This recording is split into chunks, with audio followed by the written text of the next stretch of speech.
Azad Samaj party के राष्ट्रीय अध्यक्ष और नगीना से सांसद, पूरे देश में करोड़ों नौजवानों की उम्मीदों के केंद्र आदरणीय चंद्रशेखर आजाद जी जब केतन भाई के परिजनों से मिलने जा रहे थे, पीड़ित परिवार से मिलने जा रहे थे, तो जिस तरीके से उत्तराखंड के मुख्यमंत्री ने उनको रोकने का प्रयास किया, कराया, मैं समझता हूं कि वो बहुत ही ज्यादा निंदनीय था। और रोकने में जिस तरीके के बल का प्रयोग करने की कोशिश की या जो व्यवहार आदरणीय चंद्रशेखर आजाद जी के साथ वहां पुलिस ने रोकने के दौरान किया, वो किसी भी राष्ट्रीय नेता के साथ होना उचित नहीं है।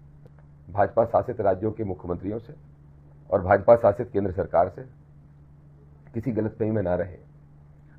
ये ना सोचें कि अगर सरकार है तो दमनकारी नीति चला लेंगे और हम कांग्रेस की तरह मौन बैठे रहेंगे। हम लोग मौन बैठने वाले लोग नहीं हैं, संघर्ष करने वाले लोग हैं। और आदरणीय चंद्रशेखर आजाद जी तो अपने शरीर पर गोलियां खा के यहाँ तक पहुंचे, तो हमारा एक एक कार्यकर्ता, हमारा एक एक साथी, हम सब संघर्ष के लिए 24 आवर्स तैयार रहते हैं। कि कोई अभिषेक दुबे नाम के व्यक्ति ने मेरे खिलाफ एक PIL लगाई थी। PIL ये पहले से लगी हुई थी, एक जनहित याचिका, और ये याचिका जो थी वो शायद जनवरी में लगाई गई थी। संतोष वर्मा जो IAS ऑफिसर है, उनको पार्टी बना के। उसके बाद पता चला कि ये श्रीमान को होश आया कि दामोदर यादव से भी राष्ट्रीय सुरक्षा को खतरा है। मेरी स्पीचेस सामाजिक न्याय की लड़ाई के लिए, जो लोगों में जागृति लाने के लिए मैं बोलता हूं, वो आडंबर पाखंड के खिलाफ जो बोलता हूं, वो धर्म को धंधा बनाने वाले लोगों के खिलाफ जो बोलता हूं, वो सब इनको देश तोड़ने जैसा लग रहा है। और ये देश जो जोड़ने वाले लोग हैं मनुवादी। जब मैंने पता किया कि ये व्यक्ति है कौन, तो मेरे सूत्रों से मुझे पक्की जानकारी मिली कि मध्य प्रदेश के पूर्व गृह मंत्री और दतिया से संभावित उम्मीदवार भाजपा के नरोत्तम मिश्रा, संभावित उम्मीदवार, उन्होंने या उनके इशारे पे या उनके कहने पे ये PIL दायर की गई।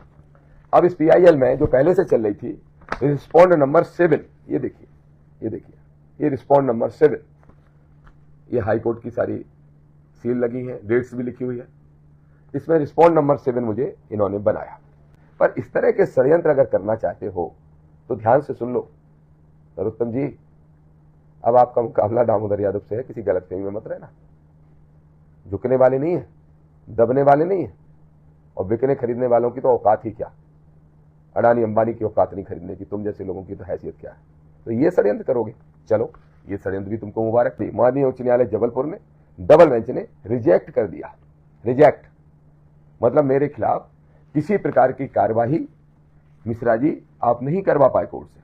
अब मैं कहना चाहूं तो ये हो सकता है कि जिस तरीके के षड्यंत्र आप पूर्व के रहे जनप्रतिनिधियों के खिलाफ, राजन भारती जैसे लोगों के खिलाफ किया आपने, वही मेरे खिलाफ करने की कोशिश कर रहे थे। ये माइंड गेम मेरे साथ मत खेलना, बहुत महंगा पड़ेगा, बहुत महंगा पड़ेगा नरोत्तम मिश्रा, मेरे साथ माइंड गेम खेलना। बाबा साहब की स्टोची जहां पेंडिंग है सब जगह लगा दो, इसलिए याद आ रहे हैं।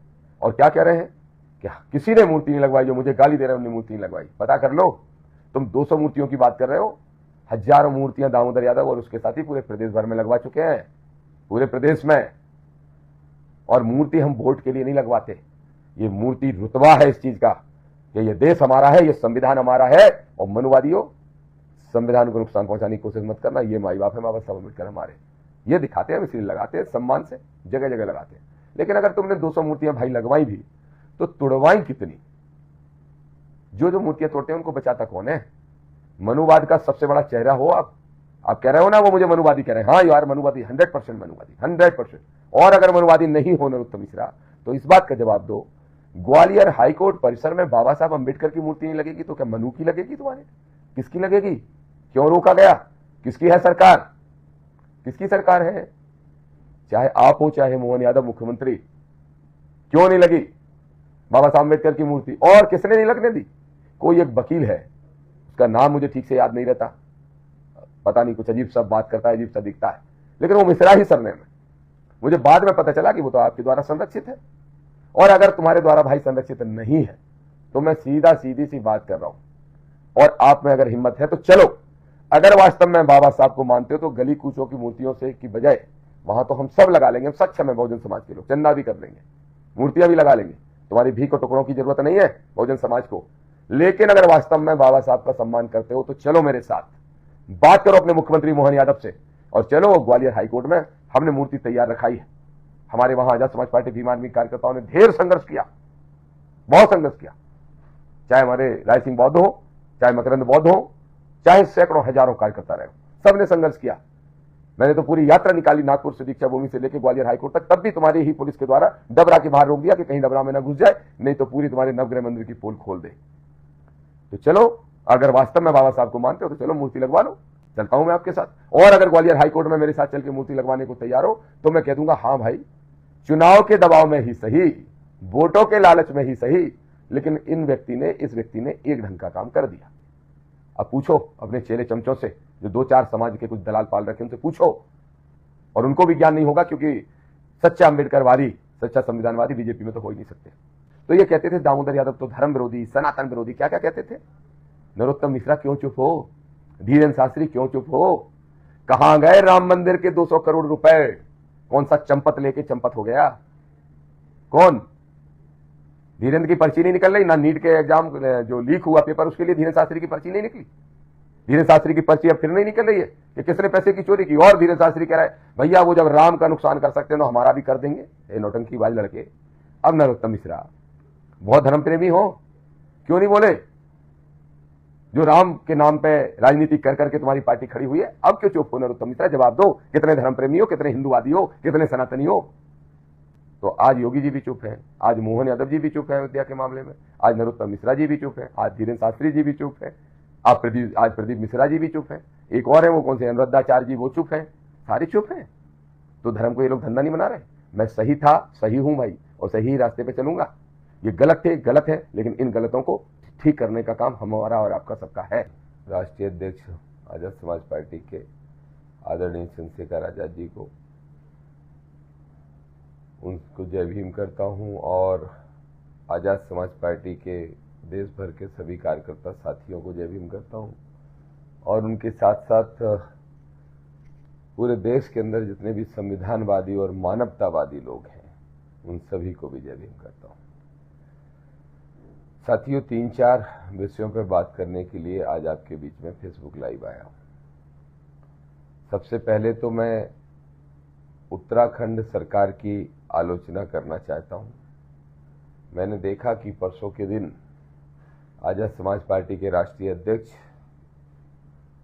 और नगीना से सांसद, पूरे देश में करोड़ों नौजवानों की उम्मीदों के केंद्र आदरणीय चंद्रशेखर आजाद जी, जब केतन भाई के परिजनों से मिलने जा रहे थे, पीड़ित परिवार से मिलने जा रहे थे, तो जिस तरीके से उत्तराखंड के मुख्यमंत्री ने उनको रोकने का प्रयास किया, कराया, मैं समझता हूं कि वो बहुत ही ज्यादा निंदनीय था।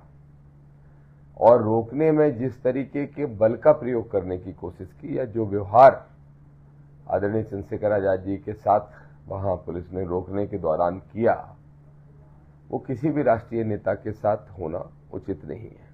राष्ट्रीय स्तर के नेता है, मैं समझता हूं किसी नागरिक के साथ तक होना उचित नहीं है। तो मैं जरूर कहूंगा भाजपा शासित राज्यों के मुख्यमंत्रियों से और भाजपा शासित केंद्र सरकार से किसी गलतफहमी में ना रहे। ये ना सोचें कि अगर सरकार है तो दमनकारी नीति चला लेंगे और हम कांग्रेस की तरह मौन बैठे रहेंगे। हम लोग मौन बैठने वाले लोग नहीं हैं, संघर्ष करने वाले लोग हैं। और आदरणीय चंद्रशेखर आजाद जी तो अपने शरीर पर गोलियां खा के यहाँ तक पहुंचे, तो हमारा एक एक कार्यकर्ता, हमारा एक एक साथी, हम सब संघर्ष के लिए 24 आवर्स तैयार रहते हैं। तो निश्चित रूप से उत्तराखंड के मुख्यमंत्री को सोचना चाहिए, और भारतीय जनता पार्टी के केंद्रीय नेतृत्व को भी अपने सभी मुख्यमंत्रियों को सुझाव, निर्देश दे देना चाहिए कि जय भीम के नारे के साथ देश में सामाजिक न्याय की क्रांति लाने वाले आजाद समाज पार्टी के कार्यकर्ताओं को कहीं भी कम ना समझा जाए, और ना ही किसी कीमत पे हम झुकने और दबने वाले लोग हैं। साथियों, सबसे पहले तो मैं दतिया चुनाव के संबंध में, जो उपचुनाव होने वाला है, जिसकी तैयारी में आजाद समाज पार्टी पूरी ताकत से लगी हुई है और दूसरी तरफ भाजपा लगी हुई है, उस संबंध में आपसे बात करना चाहता हूं। बहुत मजबूत तैयारी दतिया में आजाद समाज पार्टी कर रही है, और मैं ये समझता हूं कि जिस तरीके का परिणाम लोकसभा चुनाव के अंदर हमारे राष्ट्रीय अध्यक्ष जी की जीत के रूप में मिला पूरे देश के संविधानवादी अम्बेडकरवादी लोगों को, ऐसा ही संभावना दिखाई दे रही है कि ऐसा ही परिणाम दतिया की जनता के आशीर्वाद से मध्य प्रदेश में मिलने जा रहा है।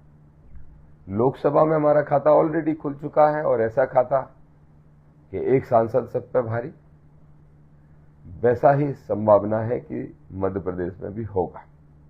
और मैं समझता हूं कि न सिर्फ विधायक के रूप में खाता खुलेगा, बल्कि मध्य प्रदेश में आने वाला जो 28 में चुनाव होगा उसमें सरकार बनाने की स्थिति में भी हम खड़े होने की तरफ बढ़ेंगे।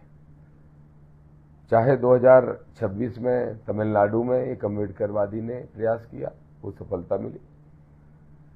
2027 में उत्तर प्रदेश में भी निश्चित रूप से सफलता मिलेगी, जिस तरीके से हमारे भाई मेहनत कर रहे हैं और एक एक कार्यकर्ता कर रहा है। और 2028 में भी मध्य प्रदेश में तो सफलता की अपार संभावना है ही। दूसरा विषय मैं ये समझता हूं कि 26 में एक सफलता तमिलनाडु में एक अम्बेडकरवादी साथी को मिली, सरकार बन गई, और दूसरी सफलता मध्य प्रदेश के इस उपचुनाव से दतिया से मिलने वाली। अब जब जनता का बेहद समर्थन मिल रहा है, लाड़ प्यार मिल रहा है, तो कुछ लोग घबराए हुए हैं। भारतीय जनता पार्टी की तरफ से स्वघोषित प्रत्याशी है। स्वघोषित प्रत्याशी वो होता है, नादानो जरा ये समझ लो, जो मुझे स्वघोषित प्रत्याशी कह रहे थे। मुझे तो घोषित मेरी पार्टी के राष्ट्रीय अध्यक्ष भाई चंद्रशेखर आजाद जी ने किया है। मैं कैसे स्वघोषित हो सकता हूं? स्वघोषित वो होता है जिसको पार्टी ने घोषित नहीं किया हो और खुद को घोषित कर ले अपने मन से। मध्य प्रदेश के प्रभारी आदरणीय तोमर साहब, प्रदेश अध्यक्ष भाई सत्येंद्र विद्रोही माननीय राष्ट्रीय अध्यक्ष जी के निर्देश पे आके घोषित करके गए और घोषित प्रत्याशी के रूप में तैयारी शुरू की और जबरदस्त सफल। जो ओबीसी आरक्षण की भी लड़ाई लड़ते हैं, लोधी समाज से हैं आदरणीय ठाकुर साहब, उन्होंने मुझे बताया कि आपके खिलाफ एक PIL लगाई गई है। तो फिर जाके उन्होंने कोर्ट में पता किया और ये कॉपी फिर उन्होंने मुझे भेजी। जब ये कॉपी मुझे मिली तो पता चला कि कोई अभिषेक दुबे नाम के व्यक्ति ने मेरे खिलाफ एक PIL लगाई थी। PIL ये पहले से लगी हुई थी, एक जनहित याचिका, और ये याचिका जो थी वो शायद जनवरी में लगाई गई थी। संतोष वर्मा जो IAS ऑफिसर है उनको पार्टी बना के, और उसमें मांग की गई थी कि NSA की कार्रवाई, राष्ट्रीय सुरक्षा कानून के तहत कार्रवाई करके की जाए उनके खिलाफ।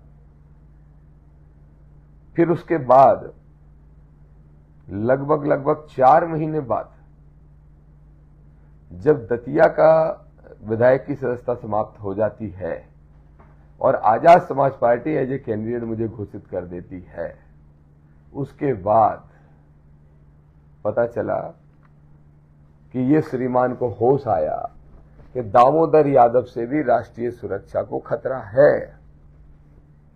मेरी स्पीचेस सामाजिक न्याय की लड़ाई के लिए, जो लोगों में जागृति लाने के लिए मैं बोलता हूं, वो आडंबर पाखंड के खिलाफ जो बोलता हूं, वो धर्म को धंधा बनाने वाले लोगों के खिलाफ जो बोलता हूं, वो सब इनको देश तोड़ने जैसा लग रहा है।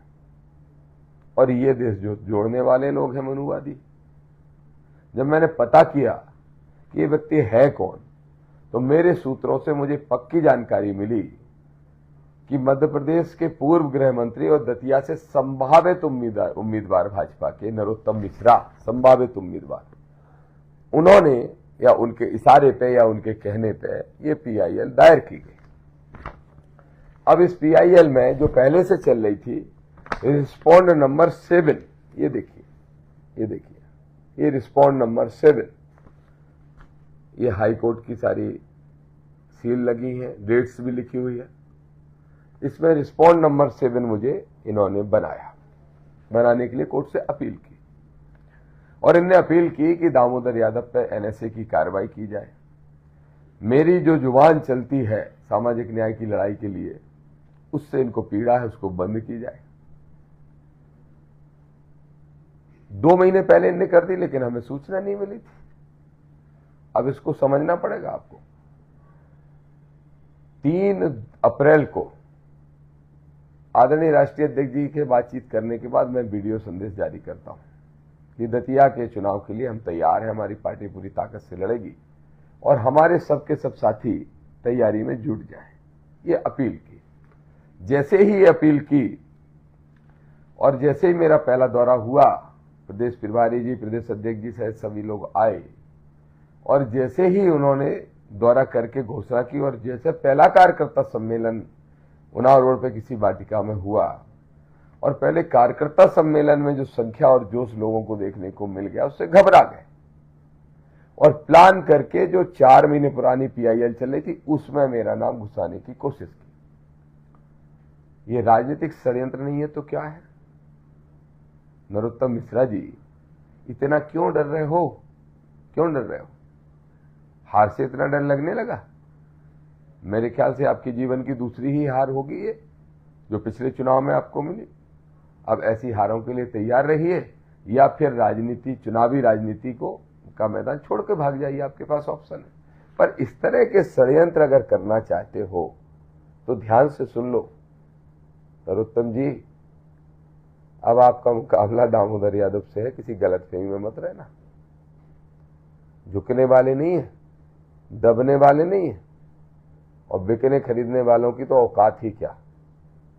अडानी अंबानी की औकात नहीं खरीदने की, तुम जैसे लोगों की तो हैसियत क्या है? तो ये षड्यंत्र करोगे? चलो, ये षड्यंत्र भी तुमको मुबारक। उसके बाद 25 जून को सुनवाई हुई, डबल बेंच जबलपुर में सुना गया और ये जो पीआईएल थी, इनके मुंह पे तमाचा पड़ा।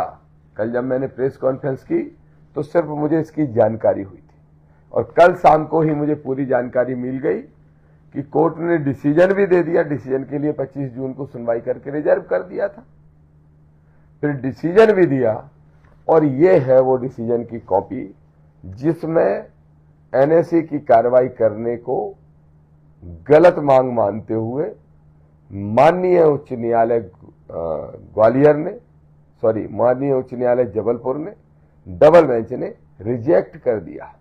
रिजेक्ट मतलब मेरे खिलाफ किसी प्रकार की कार्यवाही मिश्रा जी आप नहीं करवा पाए कोर्ट से। अब मैं कहना चाहूं तो ये हो सकता है कि जिस तरीके के षड्यंत्र आप पूर्व के रहे जनप्रतिनिधियों के खिलाफ, राजेंद्र भारती जैसे लोगों के खिलाफ किया आपने, वही मेरे खिलाफ करने की कोशिश कर रहे थे। ये माइंड गेम मेरे साथ मत खेलना, बहुत महंगा पड़ेगा, बहुत महंगा पड़ेगा नरोत्तम मिश्रा मेरे साथ माइंड गेम खेलना। और ये जो सरकारी चिट्ठियां हैं, ये हमारी सेहत पे कोई असर नहीं डालती। और छेड़ना मत, नहीं तो 250 कागज रखे हैं तुम्हारे हमारे पास, 250। अभी तो सिर्फ नवग्रह मंदिर का उजागर किया है, अगर उजागर करने पे आ जाऊं तो भागते फिरोगे। तो इसलिए ये हरकतें बंद कर दो। तो मैं सभी साथियों आपको बताना चाहता हूं कि ये हार का डर है, नरोत्तम मिश्रा का ये हार का डर है जो उनको समझ में आ गया। क्या कारण है कि दतिया में नरोत्तम मिश्रा कोशिश कर रहे हैं कि ज्यादा से ज्यादा जाटवों को ज्वाइन कराओ, अहरवार भाइयों को ज्वाइन कराओ, यादवों को ज्वाइन कराओ, दबाव बना के। किसी का क्रिमिनल रिकॉर्ड है तो दबाव बनाया जा रहा है, किसी कोई जनप्रतिनिधि है, चाहे सरपंच है, जनपद है, जिला पंचायत है, तो दबाव बनाया जा रहा है। और फोकस है कि कैसे भी एससी वोट को तोड़ो, क्योंकि अंदर अंदर समझ गए कि इनका मुकाबला हमसे है, लेकिन वो मुकाबला नहीं रहेगा, ये एक तरफा हारेंगे। तो अब इनको मालूम है कि कांग्रेस मुकाबला कर भी नहीं सकती, कांग्रेस तो जागेगी भी तब जब चुनाव को 15 दिन रह जाएंगे और फिर चुनाव कुछ कर भी नहीं पाएगी, कुछ नहीं कर पाएगी। तो ऐसी स्थिति में क्या होगा? ऐसी स्थिति में यह होगा कि एससी एसटी के लोग, ओबीसी के भाई, एससी एसटी के भाई बहन और मानवतावादी सामान्य वर्ग के भी भाई, चाहे वो ठाकुर समाज के वो लोग हों जो इनसे पीड़ित, चाहे वो नीकी समाज के वो लोग हों जो इनसे पीड़ित हों, वैश्य समाज के तो अनेकों पीड़ित हैं, कायस्थ समाज के अनेकों पीड़ित हैं, सिंधी समाज के कितने पीड़ित हैं बताने की जरूरत नहीं, सब जानते हैं। तो वो लोग भी मेरा समर्थन कर रहे हैं। इनके पास खुफिया विभाग की रिपोर्ट पहुंच गई, सीआईडी विभाग की, पूर्व गृह मंत्री है, इन्होंने सर्वे भी करा लिया एक दिल्ली की टीम से। इनको पता चल गया कि पहले तो 7.5 से हारे थे, अब 27.5 से ऊपर आजाद समाज पार्टी इनको हराने का काम करेगी। इसलिए ऐसे घबरा गए हो, मत घबराओ, चुनावी मैदान में आओ, जनता जो दे उसको स्वीकार करो। मैं तो स्वीकार करता हूं हार को बहुत खुशी खुशी।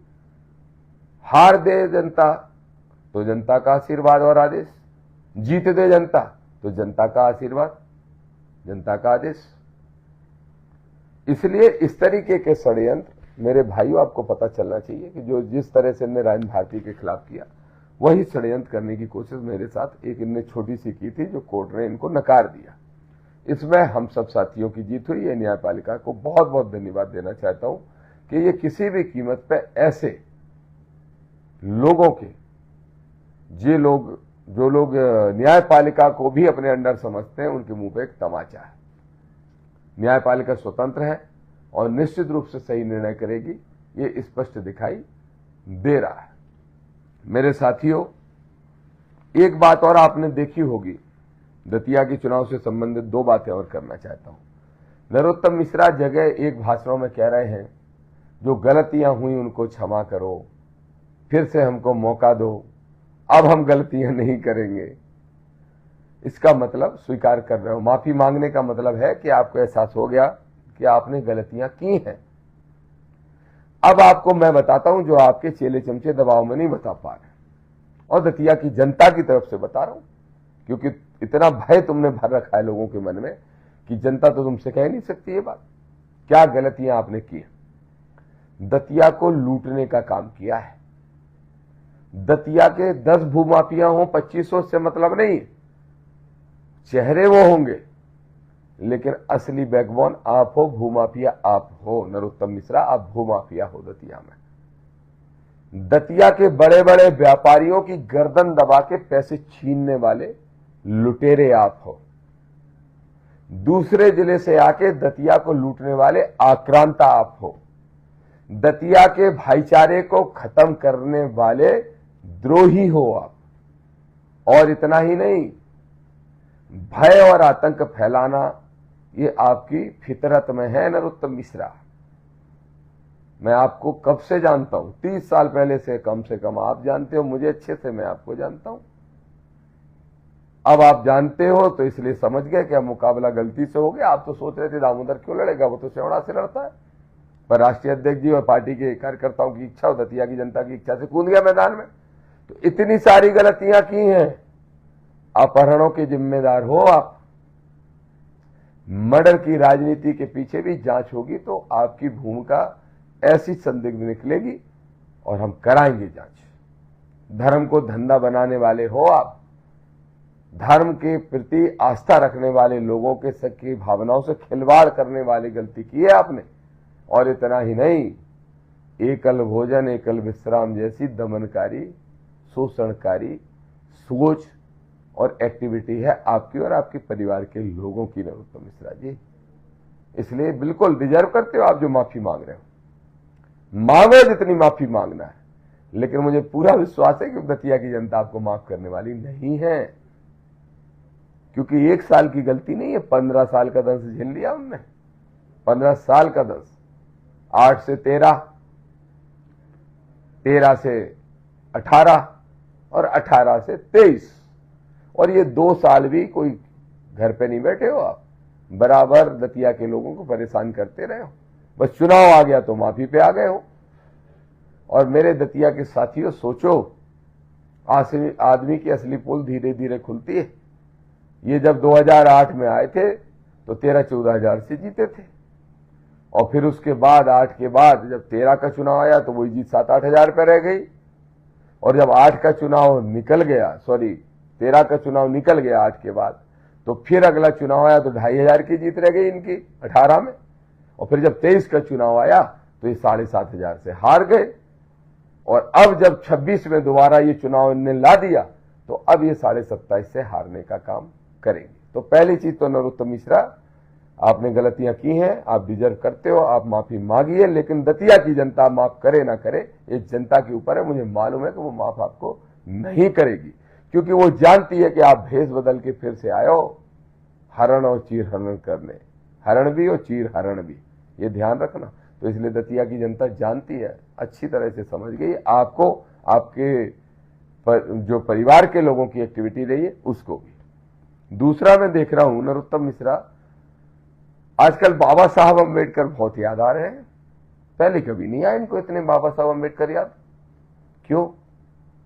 क्योंकि अब आजाद समाज पार्टी बहुत मजबूत दिखाई दे रही है, तो जाटव लोगों को ज्यादा से ज्यादा हरवार भाइयों को ज्वाइन कराओ, बाबा साहब की स्टैच्यू जहां जहां पेंडिंग है सब जगह लगा दो, इसलिए याद आ रहे हैं। और क्या कह रहे हैं कि किसी ने मूर्ति नहीं लगवाई, जो मुझे गाली दे रहे हैं उन्होंने मूर्ति नहीं लगवाई। पता कर लो, तुम 200 मूर्तियों की बात कर रहे हो, हजारों मूर्तियां दामोदर यादव और उसके साथी पूरे प्रदेश भर में लगवा चुके हैं, पूरे प्रदेश में। और मूर्ति हम वोट के लिए नहीं लगवाते, ये मूर्ति रुतबा है इस चीज का कि ये देश हमारा है, ये संविधान हमारा है। और मनुवादियों, संविधान को नुकसान पहुंचाने की कोशिश मत करना, ये माई बाप है बाबा साहब अम्बेडकर हमारे, ये दिखाते हैं, हम इसलिए लगाते हैं, सम्मान से जगह जगह लगाते हैं। लेकिन अगर तुमने 200 मूर्तियां भाई लगवाई भी तो तुड़वाई कितनी? जो जो मूर्तियां तोड़ते हैं उनको बचाता कौन है? मनुवाद का सबसे बड़ा चेहरा हो आप कह रहे हो ना, वो मुझे मनुवादी कह रहे हैं। हाँ यार मनुवादी, 100% मनुवादी, 100%। और अगर मनुवादी नहीं हो नरोत्तम मिश्रा तो इस बात का जवाब दो, ग्वालियर हाईकोर्ट परिसर में बाबा साहब अम्बेडकर की मूर्ति नहीं लगेगी तो क्या मनु की लगेगी? तुम्हारे किसकी लगेगी? क्यों रोका गया? किसकी है सरकार? किसकी सरकार है? चाहे आप हो चाहे मोहन यादव मुख्यमंत्री, क्यों नहीं लगी बाबा साहब अम्बेडकर की मूर्ति? और किसने नहीं लगने दी? कोई एक वकील है, उसका नाम मुझे ठीक से याद नहीं रहता, पता नहीं कुछ अजीब सा बात करता है, अजीब सा दिखता है, लेकिन वो मिश्रा ही सरनेम है। मुझे बाद में पता चला कि वो तो आपके द्वारा संरक्षित है। और अगर तुम्हारे द्वारा भाई संरक्षित नहीं है तो मैं सीधी सी बात कर रहा हूं, और आप में अगर हिम्मत है तो चलो, अगर वास्तव में बाबा साहब को मानते हो तो गली कूचों की मूर्तियों से की बजाय वहां तो हम सब लगा लेंगे, हम सक्षम है बहुजन समाज के लोग, चंदा भी कर लेंगे, मूर्तियां भी लगा लेंगे, तुम्हारी भीख और टुकड़ों की जरूरत नहीं है बहुजन समाज को। लेकिन अगर वास्तव में बाबा साहब का सम्मान करते हो तो चलो मेरे साथ, बात करो अपने मुख्यमंत्री मोहन यादव से, और चलो ग्वालियर हाईकोर्ट में हमने मूर्ति तैयार रखाई है। हमारे वहां आजाद समाज पार्टी भीम आर्मी कार्यकर्ताओं ने ढेर संघर्ष किया, बहुत संघर्ष किया, चाहे हमारे राय सिंह बौद्ध हो, चाहे मकरंद बौद्ध हो, चाहे सैकड़ों हजारों कार्यकर्ता रहे हो, सबने संघर्ष किया। मैंने तो पूरी यात्रा निकाली नागपुर से दीक्षा भूमि से लेकर ग्वालियर हाईकोर्ट तक, तब भी तुम्हारी ही पुलिस के द्वारा डबरा के बाहर रोक दिया कि कहीं डबरा में ना घुस जाए, नहीं तो पूरी तुम्हारे नवग्रह मंदिर की पोल खोल दे। तो चलो, अगर वास्तव में बाबा साहब को मानते हो तो चलो मूर्ति लगवा लो, चलता हूं मैं आपके साथ। और अगर ग्वालियर हाईकोर्ट में मेरे साथ चल के मूर्ति लगवाने को तैयार हो तो मैं कह दूंगा हाँ भाई, चुनाव के दबाव में ही सही, वोटों के लालच में ही सही, लेकिन इस व्यक्ति ने एक ढंग का काम कर दिया, कर दो चलो। और अगर ये नहीं कर सकते, जो कि तुम नहीं कर सकते, तो नाटक नौटंकी बंद करो। मानवर साहब कांसीराम ने इन बहुजनों को इतना होशियार कर दिया कि अब वो आप जैसे लोगों की बातों में नहीं आने वाले। दूसरा, नरोत्तम मिश्रा, आप अगर बहुजनों की पीड़ा समझते होते, कैसे समझोगे? पीड़ा देने वाले जो हो, कैसे समझोगे? अगर बहुजनों की पीड़ा समझते होते तो नरोत्तम मिश्रा जी, ये जो शब्द का बार बार उपयोग कर रहे हो ना, हरिजन हरिजन हरिजन हरिजन, मौसमी अम्बेडकरवादी हो ना, इसलिए हरिजन हरिजन बोल रहे हो। ये गैर संवैधानिक शब्द है, गैर संवैधानिक। अब पूछो अपने चेले चमचों से, जो 2-4 समाज के कुछ दलाल पाल रखे, उनसे पूछो और उनको भी ज्ञान नहीं होगा, क्योंकि सच्चा अम्बेडकरवादी, सच्चा संविधानवादी बीजेपी में तो हो ही नहीं सकते, न बीजेपी किसी नेता की गुलामी कर सकते हैं। तो ये हरिजन शब्द कहां से आया, अगर मैं सच बता दूंगा ना तो भागते फिरोगे दतिया छोड़ के, तो क्या बोलना नहीं चाहता। बाबा साहब अंबेडकर ने इस शब्द का विरोध किया था, मानवत साहब कांसीराम जी ने विरोध किया, हर बहुजन मूवमेंट के एक एक सामाजिक न्याय के योद्धा ने बुराई की है, इस शब्द को आपत्ति जताई। सुप्रीम कोर्ट ने स्वयं यह माना है कि यह शब्द गैर संवैधानिक है, इस शब्द के इस्तेमाल से आपके ऊपर कार्रवाई हो सकती है। मैं 2-3 बार मंचों से चेतावनी दे चुका हूं, ये आखिरी चेतावनी है। मेरे आजाद समाज पार्टी भीम आर्मी के साथियों, सभी संविधानवादी साथियों, सभी SC ST OBC के भाइयों और संविधानवादी सामान्य वर्ग के भाइयों, आप भी, मैं सबसे अपील कर रहा हूं, खासतौर पर हमारी पार्टी के लोगों को जिम्मेदारी दे रहा हूं, अगर इस शब्द का इस्तेमाल दोबारा नरोत्तम मिश्रा ने किया तो इनके खिलाफ FIR कराना है, एक चीज। और चूंकि ये 4-6 बार लगातार कर चुके और जानबूझ के कर रहे हैं, क्या इशारा करना चाहते हो, क्या दिखाना चाहते हो नरोत्तम मिश्रा? अपमानित करना चाहते हो हमारे वर्ग को, हमारे भाई बहनों को? माफी मांगो, 3-4 बार लगातार बोल चुके हो पिछले 1 महीने में, 4 बार। तो मैंने वीडियो देख लिया, मेरे पास लोगों ने भेजे, हमारे प्रदेश अध्यक्ष ने, सबने ये मांग की है सोशल मीडिया के माध्यम से। मैं आज आजाद समाज पार्टी भीम आर्मी के एक एक कार्यकर्ता साथी से कहूंगा, आज से ट्रेंड चलाइए मेरे भाइयों, इसके वीडियो निकालिए, इनके नरोत्तम मिश्रा जी के निकालो इनके वीडियो, और देखो ये कितनी बार उस शब्द को जानबूझ के कह रहे हैं, जानबूझ के, क्योंकि अंदर तो नफरत भरी है, वो कहीं से तो निकलेगी, निकल रही है। ऊपर से नौटंकी, चिकना चेहरा, विचार खुरदुरे, वही है इनकी कहानी। तो इनके खिलाफ एक ट्रेंड चलाओ, या तो ये 2-3 तारीख तक माफी मांग लें, नहीं तो मैं कहूंगा केशव यादव जी से, राकेश गौतम जी से, सनी अहरवाल जी से, सोनू गौतम जी से, अभिषेक से, शिव कुमार से, अनिल से, जितने भी हमारे साथी हैं,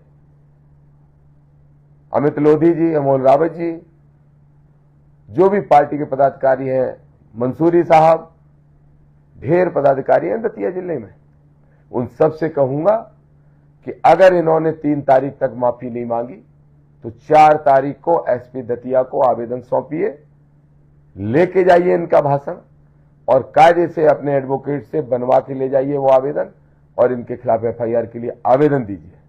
मुझे काम करें तो चेतावनी नरोत्तम मिश्रा, तत्काल प्रभाव से माफी मांग लो, तो आपके खिलाफ इस चीज के लिए FIR की जाएगी।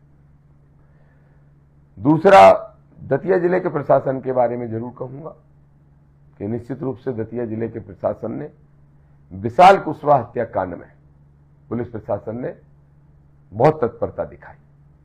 कुशवाहा समाज ने, विशाल के परिवार के लोगों ने और सभी समाज के लोगों ने उनका साथ दिया।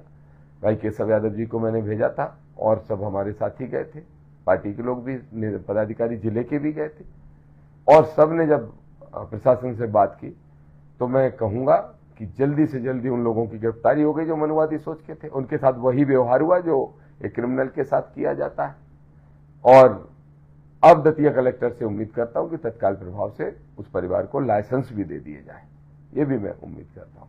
तो इसके लिए मैं निश्चित रूप से तारीफ करूंगा, जो काम प्रशासन अच्छा करेगा उसमें अच्छा कहूंगा, इसमें कोई दिक्कत नहीं है, कोई बुराई नहीं है। इसके साथ साथ मेरे साथियों, 2 चीजें और नरोत्तम मिश्रा जी के बारे में भूल गया। अभी जब मैं दौरा कर रहा हूं जगह जगह से, तो पता चल रहा है मेरे भाइयों, जब दौरे में पता मुझे चल रहा है कि आज स्थिति यह है कि पिछले नगर पालिका के चुनाव में चाहे दतिया शहर हो और चाहे बड़ौनी नगर हो, पार्षद बनने नहीं दिया, इनने जीते लोगों को हरा दिया। कई पार्षदों का एग्जाम्पल आ गया, आज तो बड़ौनी के एक प्रजापति का भी आ गया मेरे जानकारी में। अनेक पार्षद इन्होंने जीते हुए हराए, अनेक सरपंचों को जीते हुए को पहले हराया। जिला पंचायत किसको सर्टिफिकेट मिलेगा, जनपद किसको मिलेगा, ये जो सब पाप किए हैं नरोत्तम जी, ये सब का बदला लेने का समय आ गया। मैं दतिया की जागरूक जनता से और एक एक जागरूक राजनीतिक कार्यकर्ता से कहूंगा, किसी भी दल का ऐसा व्यक्ति दतिया के लिए भी अच्छा नहीं है और दतिया की राजनीति के लिए अच्छा नहीं है, आपके भविष्य के लिए अच्छा नहीं है, दतिया की मानवता भाईचारे के लिए अच्छा नहीं। इसलिए सब मिलके दतिया से इनको रवाना करें और जिनको राजनीतिक हक जिनसे इन्हें छीना है वो राजनीतिक हक भी हम दिलाएंगे। मेरे भाइयों, कुशवाहा समाज इतनी बड़ी संख्या में, उनके रोज मर्डर होते हैं। पाल बघेल समाज को गैर खानदानी कहते हैं, यादव समाज को गुंडा कहते हैं, मुस्लिम भाइयों को इनका बस चले तो पाकिस्तान भेजने की बात करते हैं ये और इनके संगठन के लोग, और कोई समाज बाकी नहीं, चाहे लोधी समाज हो, चाहे कुर्मी हो, चाहे दांगी हो, चाहे गुर्जर हो, चाहे रावत हो। किसको सम्मान दिया? 4 चमचे पाल के 4 चेहरे बना के अपनी गाड़ी की डिग्गी में डालना, ये सम्मान नहीं होता। बड़े बड़े जिले के पदों पर बैठे हुए इन्हीं के पार्टी के पदाधिकारी एक होमगार्ड का ट्रांसफर कराने में सक्षम नहीं है, सत्ता होने के बाद भी कोई नहीं सुनता। उनकी पीड़ा मैं जानता हूं और मैं कह रहा हूं कि आपकी ये पीड़ा का बदला हम लेंगे, चिंता मत करिए। तो ये बात मैं स्पष्ट तौर पर कहना चाहता हूं। दूसरा, एक और बात कहूंगा, इनकी बदले की सोच में कितने अंधे हो गए थे ये जब चुनाव हारे। भाई नरोत्तम मिश्रा, आपको 80,000 वोट मिले थे और आयन भारती जी को 86-87 हजार वोट मिले थे। तो 7,000 के वोट के अंतर में कैसे सिद्ध कर पाए हो कि इसने वोट दिया और इसने नहीं दिया? वैसे तो जिसने नहीं दिया उसका भी काम करना चाहिए था, उसको भी बदले की नजर से नहीं देखना था, लेकिन कहां है बुद्धि इस आदमी की? कौन उनको होशियार कहता है?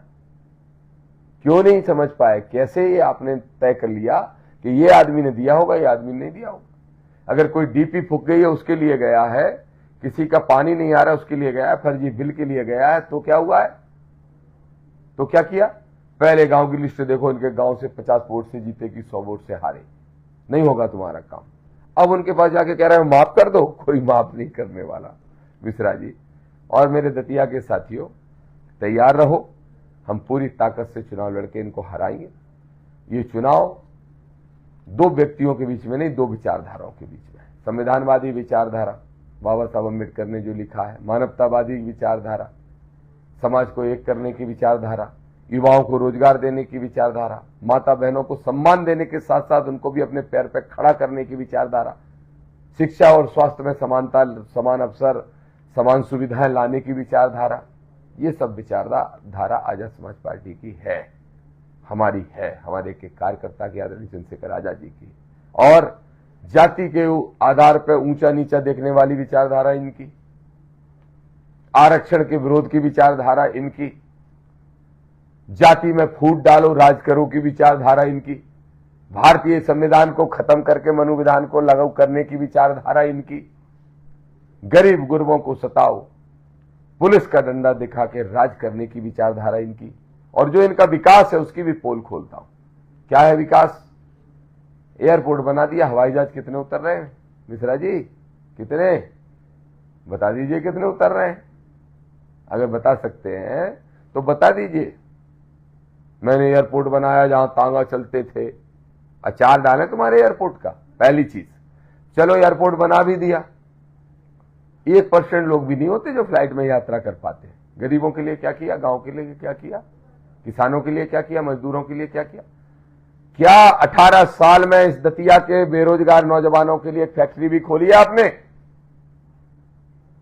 डिग्रियां डबल लेके बच्चे जो घूम रहे हैं, ठेले लगा रहे हैं, ठेले धड़का रहे हैं, ये दिया आपने?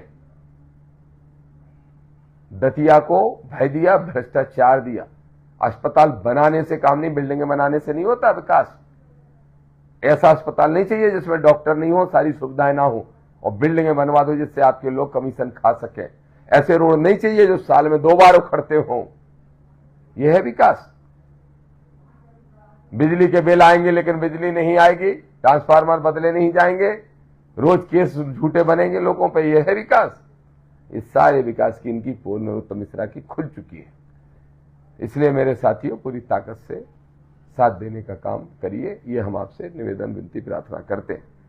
सोचिए जरूर, सोचेंगे तो निश्चित रूप से इस निष्कर्ष पर पहुंचेंगे कि मेरी बात सही है। और मैं तो कहता हूं, इन सबको इतना मौके दिए, मेरे लिए तो 2 ही साल का मौका है। आपके बीच का हूं, आपका भाई हूं, लोकल का हूं, किसान का बेटा हूं, गरीब की पीड़ा समझने वाला हूं, माता बहनों का सम्मान करने वाला हूं, युवाओं की चिंता करने वाला हूं, बेरोजगारों की। तो मैं समझता हूं कि 2 साल का मौका मेरे लिए काफी है, मैं बहुत कुछ कर दूंगा। आप खुद ही अगली बार कहोगे कि आओ आप चुनाव लड़ लो, फिर हम सब लोग मिलकर तय करेंगे कि हमें क्या करना है। ये 2 साल का मौका आपको देना चाहिए, ऐसी मेरी आपसे अपेक्षा है। एक और कांग्रेस की बात करूंगा। कहां है कांग्रेस? चुनाव नहीं हो रहा, कांग्रेस कह रही है। अगर चुनाव नहीं भी हो रहा है तो भी सक्रिय होने में दिक्कत थी क्या कांग्रेस को? चुनाव नहीं हो रहा, फालतू घूम रहे नरोत्तम मिश्रा और दामोदर यादव। ठीक है भैया, हम फालतू घूम रहे तो जनता के बीच ही तो जा रहे हैं। ये कुंभकर्ण वाली नींद में सो रही है कांग्रेस। ये जगेगी तब जब नॉमिनेशन की डेट आ जाएगी। इसलिए मेरे भाइयों, ये कांग्रेस का कंफ्यूजन मत रखना। कांग्रेस को दिया एक एक वोट नरोत्तम मिश्रा को दिया हुआ वोट कहलाएगा, क्योंकि नरोत्तम को हराने में आपका भाई सक्षम है, ये सक्षम नहीं है। कोई भी हो इनकी तरफ से जो भी टिकट मांग रहे हैं या जो भी इच्छा रख रहे हैं, कुछ खुली इच्छा रख रहे हैं, कुछ दबी इच्छा रख रहे हैं, कुछ खुली इच्छा रख रहे हैं, कुछ दबी रख रहे हैं, आप समझ गए होंगे। जहां तक बात आदरणीय भारती जी की, मैं अपनी तरफ से ही कहूंगा, उनका मैंने बहुत बुरे वक्त में साथ दिया। हमारे सैकड़ों हजारों लोगों ने साथ दिया, दतिया की जनता ने बार बार साथ दिया, अन्य अत्याचार झेलने के बाद भी साथ दिया। वो अलग बात है कि उनकी रक्षा सम्मान की नहीं कर पाए भारती जी, फिर भी उन्होंने साथ दिया और मैंने दिया। और चूंकि वो नरोत्तम से लड़ रहे थे इसलिए सबको अच्छा लग रहा था। अब चूंकि वो नहीं चुनाव लड़ सकते हैं, ना ये चुनाव ना 28 का चुनाव, जब स्वयं नहीं लड़ सकते हैं, तो इस समय भारती जी की प्राथमिकता यही होना चाहिए और कांग्रेस ही की होना चाहिए पूरी। तो कांग्रेस का जो नीचे का कार्यकर्ता है वो तो ईमानदार है, ऊपर के लोग मैनेज है, जिले पे भी मैनेज है, इन्हीं मंत्री से लोग। अगर मुझ पे आरोप लगा रहे हैं तो मैं सबका बता दूंगा। मेरे ऊपर आरोप तो पब्लिक हंस रही है, जनता हंस रही है। दामोदर यादव जो नरोत्तम मिश्रा को चैन से नहीं बैठने देता, दामोदर यादव जो धीरेन्द्र शास्त्री के दिमाग ठिकाने कर सकता है, दामोदर यादव जो नवग्रह मंदिर का इकलौता आदमी हूं। एक कांग्रेसी वो सांप सूख गया था क्या? एक 4 कांग्रेसी कुछ चक्कर काट के आए नरोत्तम मिश्रा के उस भ्रष्टाचार की जमीन पे बने हुए मंदिर में, जबकि मैं मांग कर रहा हूं कि सरकारी घोषित करो, सरकार की जमीन पे बना है। मैं लड़ रहा हूं 10 प्रेस कॉन्फ्रेंसेस की, कोर्ट भी गया हूं उसमें और कोर्ट में सुनवाई जल्दी होगी। इनने क्या किया? और जब लड़ने खड़े हो गए जनता की लड़ाई, तो ये कैसी मूर्खता की बात करते हैं कि दामोदर बीजेपी की भी टीम है। अच्छा, इसलिए हो रहे हैं ये सब मेरे खिलाफ, इसलिए हो रहे हैं? दिमागी दिवालिया हो क्या? जनता जानती है कि दिमागी दिवालिया ही हो, इसीलिए कुछ नहीं कर पा रहे हो। इसलिए न सिर्फ दतिया में न प्रदेश में कर पा रहे हो। लड़ेंगे पूरी ताकत से और हम विकल्प बनेंगे, विपक्ष की वो ताकत बनेंगे कि ना को क्या बोलना चाहिए, ना नकेल डालने का काम करेंगे, सत्ता को हमारी पार्टी बनेगी। तो मेरे भाइयों, एक कोई कांग्रेस के नेता का किसी ने मुझे भेजा, वो चाहते हैं कांग्रेसी कि मैं उनके ऊपर बोलने लगूं तो वो थोड़े से फेमस हो जाएगा। मुझे कहने में कोई गुरेज नहीं है। आप सब दतिया की जनता के आशीर्वाद से, किसानों के, माता बहनों के और नौजवानों के लगाव से मैं जो बोलता हूं प्रदेश में फैलने में 1 घंटा नहीं लगता। यहां तक कि पूर्व गृह मंत्री जो चुनाव लड़ रहे हैं, उनकी रीच इस मध्य प्रदेश या देश में मुझसे 25% भी नहीं है। जो मैं बोलूंगा वो देश भर के कितने बड़े इलाके में 24 घंटे में फैल जाएगी। उससे 10% भी नरोत्तम मिश्रा जी के कहने से नहीं फैलती। अब रही वो लोगों की बात, कांग्रेस में कुछ लिख रहे हैं, सजाती है इनके, जो कभी इन्हीं के सामने सरेंडर रहते थे। लोग चाहते हैं कि मैं बोलूं तो वो उनका नाम चर्चा में आ जाए। मैं ऐसी गलती नहीं करूंगा। मेरे कार्यकर्ताओं से भी कहूंगा ऐसे लोगों को नजरअंदाज कर दो, वो इस लेवल पे है नहीं, इस लायक है नहीं। और उनकी असलियत सब जानते हैं, उनकी पार्टी भी जानती है कि अगर ऐसे लोगों को टिकट दे दिया तो पता चला वही बैठ गए, ऐसी स्थिति में है। तो उन पर ज्यादा ध्यान देने की आवश्यकता नहीं है। 2 विषय और बोलूंगा। एक तो अयोध्या मंदिर का विषय कहूंगा। मेरे साथियों, बहुत गंभीर विषय है। मैंने पहले ही कहा था कि मेरी लड़ाई धर्म के खिलाफ नहीं है, ईश्वर के खिलाफ नहीं है, किसी संत के खिलाफ नहीं है। मेरी लड़ाई आडंबर और पाखंड के खिलाफ है। मेरी लड़ाई गैर संवैधानिक मांगे करने वाले लोगों के खिलाफ है और मनु विधान के खिलाफ है। तो इन लोगों ने, दुष्टों ने क्या प्रचार किया? दामोदर यादव धर्म विरोधी, दामोदर यादव संत विरोधी। अगर दामोदर यादव संत विरोधी होता तो उन संतों का भी तो विरोध करता जो सामाजिक सौहार्द के लिए काम कर रहे हैं, गरीब जनता के लिए काम कर रहे हैं। वो असली धर्म है। जैसे हरिगिरी महाराज हैं, बहुत सारे संत हैं और भी संत हैं। मैं आडंबर पाखंड का विरोध कर रहा हूं, जो आपको अंधविश्वास में धकेल के, शिक्षा से दूर करके, आपके दिमाग को हैक करके भारतीय जनता पार्टी को फायदा पहुंचाने के लिए अपनी दुकानें चला रहे हैं और खुद मालदार बन रहे हैं। जिन पे 500 रुपए नहीं थे धीरेन्द्र शास्त्री और प्रदीप मिश्रा जैसे लोगों पे, वो 5-5 हजार करोड़ के मालिक बन के बैठे हैं। तो इन लोगों के खिलाफ मेरी लड़ाई थी और है। तो जब मैं आरोप लगाता था तो ये कहते थे दामोदर यादव तो धर्म विरोधी, सनातन विरोधी, क्या क्या कहते थे। नरोत्तम मिश्रा क्यों चुप हो? धीरेन्द्र शास्त्री क्यों चुप हो? कहां गए राम मंदिर के 200 करोड़ रुपए? कौन सा चंपत लेके चंपत हो गया? कौन? धीरेन्द्र की पर्ची नहीं निकल रही ना? नीट के एग्जाम जो लीक हुआ पेपर, उसके लिए धीरेन्द्र शास्त्री की पर्ची नहीं निकली। धीरेन्द्र शास्त्री की पर्ची अब फिर नहीं निकल रही है कि किसने पैसे की चोरी की। और धीरेन्द्र शास्त्री कह रहा है भैया वो जब राम का नुकसान कर सकते हैं तो हमारा भी कर देंगे। ये नौटंकीबाज लड़के। अब नरोत्तम मिश्रा बहुत धर्म प्रेमी हो, क्यों नहीं बोले?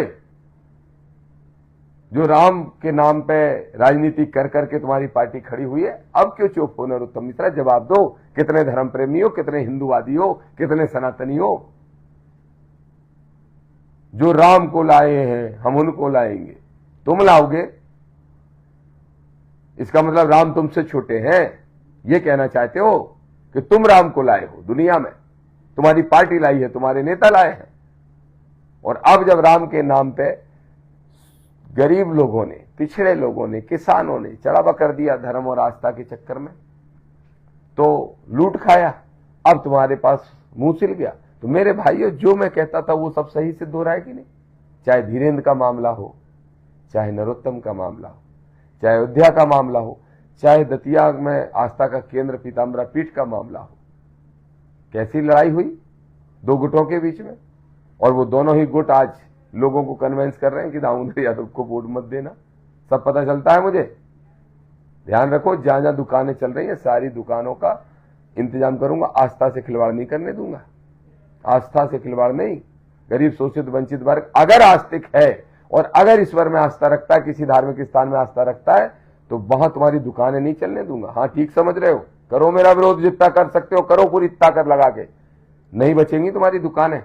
धर्म को धंधा नहीं बनने दूंगा, आस्था का केंद्र ही रहने दूंगा। धर्म को राजनीति का विषय नहीं बनने दूंगा, आस्था का केंद्र रहने दूंगा। और संवैधानिक दायरे में रह के चीजें होंगी, संविधान को तोड़ नहीं पाओगे। लगा लो ताकत। तो मेरे भाई बहनों, अयोध्या में जो हुआ एसआईटी की गठन, अब एसआईटी क्या है भाई? क्या एफआईआर हुई? क्यों नहीं हुई? योगी जी, मुख्यमंत्री जी, क्यों नहीं हुई एफआईआर? जवाब दे दो। ठीक है, नरोत्तम मिश्रा का आपने गमछा नहीं पहना जब दतिया आए थे, मैं समझता हूं क्यों नहीं पहना। नरोत्तम भी जानते हैं क्यों नहीं पहना, योगी जी तो जानते ही हैं क्यों नहीं पहना। क्यों नहीं पहना मैं जानते हैं, वो दूसरे गुट के आदमी हैं और आपके जो विरोध रखते हैं आपसे वो उस गुट के आदमी हैं। और उस गुट में भी हालांकि अब उनका कोई कदबद नहीं बचा, लेकिन ठीक है, और भी कारण है जो मैं नहीं सोशल मीडिया पे बोलना चाहता। लेकिन इस वजह से गमछा नहीं पहना कोई बात नहीं, लेकिन एसआईटी बनाती तो एफआईआर तो कर देते पहले। भगवा चोला भर पहनने से तो काम नहीं चल जाएगा। तो आज योगी जी भी चुप हैं, आज मोहन यादव जी भी चुप हैं अयोध्या के मामले में, आज नरोत्तम मिश्रा जी भी चुप हैं, आज धीरेन्द्र शास्त्री जी भी चुप हैं, आज प्रदीप मिश्रा जी भी चुप हैं। एक और है, वो कौन से, अनुराधाचार्य जी, वो चुप हैं। सारे चुप हैं। तो धर्म को ये लोग धंधा नहीं बना रहे। मैं सही था, सही हूं भाई, और सही रास्ते पे चलूंगा। ये गलत थे, गलत है, लेकिन इन गलतों को ठीक करने का काम हमारा और आपका सबका है। इसलिए मेरे खिलाफ दुष्प्रचार करने वाले लोगों को मुंह तोड़ जवाब देने का काम आपका है, आपकी जिम्मेदारी आप दीजिए। मैं अकेले कैसे लड़ूं? मेरा साहस तो आप हो, मेरी हिम्मत आप हो, आप सबका, संविधानवादियों का, मानवतावादी सोच के भाइयों का, प्रेम भाईचारा रखने वाले भाइयों का, राष्ट्र प्रेमी भाइयों का, आप सबकी जिम्मेदारी है। आप साथ देने का काम करिए, आप ही इनको सबक सिखाने का काम करिए। दूसरा एक और विषय मैं बोलूंगा अंत में। आजाद समाज पार्टी के राष्ट्रीय अध्यक्ष जी, हमारे लीडर और नगीना के सांसद आदरणीय चंद्रशेखर आजाद जी दतिया की आपसे और हमसे भी ज्यादा चिंता कर रहे हैं और दतिया के चुनाव की कर रहे हैं। निश्चित रूप से एक पार्टी के नेता के रूप में कौन नहीं चाहता, वो चाहेंगे कि पार्टी चुनाव जीते, चाह ही रहे। लेकिन इससे भी ज्यादा चिंता उन्हें इस बात की है कि जहां भी गैर संवैधानिक काम होते हैं और कोई संविधान को तोड़ने वाला व्यक्ति अगर खड़ा होता है तो उसको हराना चाहिए, और उसको कांग्रेस नहीं हरा सकती और कांग्रेस उनको ठीक नहीं कर सकती, तो हमारे संविधानवादी ठीक करेंगे। इसलिए उन्होंने कहा कि दामोदर यादव जी, आपको हर हाल में लड़ना है और भय, आतंक और भ्रष्टाचार को समाप्त करने के लिए आपको एक कदम आगे बढ़ाना है। मैंने बढ़ा दिया। अब वो निश्चित रूप से दतिया की जनता पे की चिंता कर रहे हैं, पूरी नजर रखे हुए हैं एक एक गतिविधि पे, चाहे वो हमारी गांव चौपाल यात्रा हो, उनकी पूरी नजर है, हमारी पार्टी के संगठन का एक एक कार्यक्रम हो, पूरी नजर है, जो पूर्व गृह मंत्री और अन्य दल के लोग कह रहे हैं, कर रहे हैं, उन पर उनकी पूरी नजर है, जो प्रशासन गतिविधियां कर रहा है उन पर पूरी नजर है, जो दतिया की जनता के घटनाक्रम हो रहे हैं उन पर उनकी पूरी नजर है। तो फिर आज हम लोगों की बात हुई और मैंने उनसे आग्रह किया, तो उन्होंने कहा कब आना है, तो आज हमारी बात हो गई है। तो आप सभी कार्यकर्ता साथियों से और दतिया की जनता को मैं बताना चाहता हूं कि एक टेंटेटिव डेट हम लोगों की तय हुई है कि 25 तारीख से लेकर 30 तारीख के बीच में, 25 जुलाई को, 20 से भी हो सकता है, 20 से 30 तारीख 30 जुलाई के बीच में आदरणीय चंद्रशेखर आजाद जी दतिया आएंगे। कल तक हम लोग तारीख तय करके अनाउंस कर देंगे फिक्स, लेकिन आप सारे लोग मानसिक रूप से तैयार हो जाए। वो लीडर दतिया में आने वाले हैं जो शोषित वंचितों की, गरीबों की, पिछड़ों की, दलितों की, मानवतावादी भाइयों की, सबकी आवाज बने हुए हैं। भले ही एक सांसद हैं लेकिन 500 पे भारी है गैर संवैधानिक लोगों पे। भले ही वो संवैधानिक पदों पर बैठ के जीत के पहुंचे हैं लेकिन उनकी एक्टिविटी गैर संवैधानिक है। तो एक संवैधानिकवादी भाई, एक लीडर हमारा सब पे भारी है। वही काम करके मैं भी दिखाऊंगा जब अवसर मिलेगा सदन में जाने का। तो ऐसे लीडर का दतिया की पूरी जनता पूरे दिल से स्वागत, सम्मान करेगी, आशीर्वाद देगी, ये मुझे पूरी उम्मीद है। और हजारों की संख्या में लोग जुटेंगे और मुझे लगता है कि आदरणीय चंद्रशेखर आजाद जी को आशीर्वाद देने के साथ मुझे भी लाड़ प्यार देने का काम करेगी। तो ये तारीख एक टेंटेटिव है जो 20 से 30 के बीच में कोई एक डेट फिक्स होगी, कल करेंगे। पार्टी के सभी कार्यकर्ता साथी, न सिर्फ दतिया जिले के, न सिर्फ ग्वालियर चंबल के, न सिर्फ बुंदेलखंड के, पूरे मध्य प्रदेश के, और मैं तो कहूंगा उत्तर प्रदेश भी पास में लगा हुआ है, आसपास के 10-12 जिले, वो सब भी उस कार्यक्रम में पहुंचे, ऐसी मैं अपील करूंगा। और सारे लोग इस चुनाव की चिंता कर रहे हैं और सारे लोग इस चुनाव में अपनी जिम्मेदारियां अपने तौर पर निभाएं। मैं अभी आर.डी. प्रजापति जी द्वारा, पूर्व विधायक जी द्वारा आयोजित कार्यक्रम में गया था, जो बहुजन महायज्ञ उन्होंने कराया था। बहुत अच्छा छतरपुर के अंदर कार्यक्रम हुआ, उसके लिए भी बधाई दूंगा, वहां की टीम को भी बधाई दूंगा।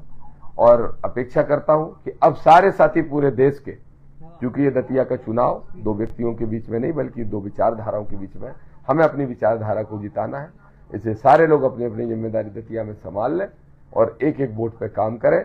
यहाँ जीतना तो है, जीतने की तरफ तो हम बढ़ ही रहे हैं, लेकिन ऐतिहासिक जीत दर्ज कराना है और ऐसी जीत कराना है कि ये जो सेमीफाइनल है इसमें ऐसी जीत हो कि जब फाइनल 2028 में आए तो हमारी मानसिक रूप से बढ़त रहे और ये जो हमारे संविधान विरोधी हमारे सामने खड़े हैं इनको मानसिक रूप से दबाव रहे। हम 2028 में फतह हासिल करेंगे, अपनी सरकार बनाने की स्थिति में नहीं रहेंगे तो सरकार को नकेल पहनाने की स्थिति में जरूर रहेंगे, मुझे पूरा विश्वास है। जैसे विजय थलपति सरकार बना सकते हैं 6 महीने में, आदरणीय चंद्रशेखर आजाद जी का संघर्ष इतना जबरदस्त उत्तर प्रदेश में चल रहा है, मध्य प्रदेश में भी हम सब साथी कर रहे हैं, तो दोनों जगह बहुत अच्छे परिणाम आएंगे, ये मुझे पूरी उम्मीद है। तो आप सारे साथियों से बहुत बहुत धन्यवाद करता हूं और ये निवेदन करता हूं कि दतिया के चुनाव के लिए आप स्वयं तैयारी करें। दतिया का चुनाव दामोदर यादव का अकेले का चुनाव नहीं है, न सिर्फ अकेले आजाद समाज पार्टी का चुनाव, ये चुनाव दतिया को बचाने का, दतिया के मान सम्मान का, दतिया के व्यापारी हों या किसान, मजदूर हों या नौजवान, माता बहनें हों या बच्चों के भविष्य का विषय हो, ये सब हमें बनाना है और ये सब करके हम दिखाएंगे। आपको मैं विश्वास दिलाता हूं, जितना मैंने कहा उससे 10 गुना अच्छा काम करके दिखाऊंगा। जितना उनने कहा उसका 10% भी नहीं कर पाए, लेकिन हम करके दिखाएंगे। और मैंने पहले भी कहा, फिर कह रहा हूं और चुनौती से कह रहा हूं, नरोत्तम मिश्रा उस दिन दतिया से भाग जाएंगे। ये जो भयातंक फैलाने वाले हैं, डर जाते हैं संविधानवादियों से, इसलिए भाग जाएंगे। जिस दिन आपने मुझे विधायकी का सर्टिफिकेट दिला देंगे, 36 मिनट देख लेना घड़ी से, 36 मिनट तब होंगे ये सब। अब इनको, इनके कुनबे को, परिवार को लेकर डबरा चले जाएंगे, फिर लौट के नहीं आएंगे, क्योंकि उन्हें मालूम है कि दतिया की जनता में कितना रोष है। एक नमूना तो पेश दतिया की जनता ने 2023 में कर ही दिया था। हालांकि मैं संवैधानिक आदमी हूं, तो ऐसी चीजों में का समर्थक नहीं हूं, लेकिन फिर भी कह रहा हूं, दतिया को बचाना है, संविधान को बचाना है। आप सबको, हमको सबको मिलकर एक होकर काम करना है। जय भीम, जय भारत, जय संविधान, जय जय संविधान। आप सभी को शुभ रात्रि, उज्जवल भविष्य की कामना है।